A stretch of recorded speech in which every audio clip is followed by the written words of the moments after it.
Ya, selamat malam Budian. Di sini saya ingin mempresentasikan penelitian operasional tentang spanning tree. Spanning tree, minimum spanning tree adalah suatu pohon yang dapat didefinisikan dengan sebuah graf. Graf berarah dan graf tidak berarah adalah subgraf yang tiap node atau simpulnya terkoneksi satu sama lain. Sebuah graf dapat memberikan pohon rentang yang berbeda. Pada setiap ruas atau edge, kita dapat memberikan suatu bobot yang menentukan suatu nilai. Setiap bobot tersebut akan dibandingkan dengan bobot yang lain yang mengarah pada simpul berikutnya. Selanjutnya akan dipilih bobot yang terkecil. Hal ini akan terus dilakukan sampai menuju simpul tinjuan.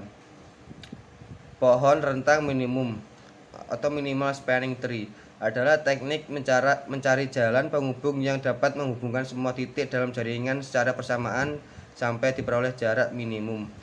Masalah pohon rentang minimum serupa dengan masalah rute terpendek atau shortest route, kecuali bahwa tujuannya adalah untuk menghubungkan seluruh simpul dan dalam jaringan sehingga total panjang cabang tersebut diminimalisasi. Jaringan yang dihasilkan merentangkan atau menghubungkan semua titik dalam jaringan tersebut pada total jarak atau panjang atau minimum. Spanning tree sangat berguna dalam menggunakan pohon yang menghubungkan semua titik dalam jaringan secara bersamaan sampai diperoleh jarak minimum. Tujuannya adalah untuk menghubungkan seluruh simpul dalam jaringan sehingga total panjang cabang tersebut diminimalisasi. Jaringan yang dihasilkan merentangkan atau menghubungkan semua titik dalam jaringan tersebut pada total jarak atau panjang minimum. Contoh-contoh persoalan spanning tree antara lain: 1. Perusahaan TV kabel yang memasang kabel ke lingkungan baru.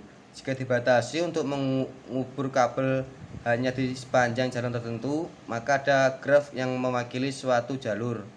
Beberapa jalur tersebut mungkin akan lebih lama karena memerlukan kabel yang akan dikubur lebih dalam, sehingga membutuhkan biaya yang lebih mahal. Dengan adanya minimum spanning tree, maka akan didapatkan total biaya yang lebih rendah.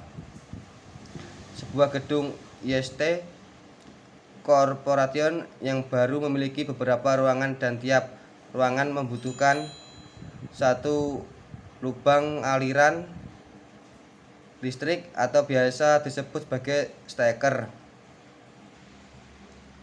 Teknisi listrik akan menyalurkan listrik dari ruang bagian depan sampai ke seluruh ruangan dengan total panjang kabel yang seefisien mungkin.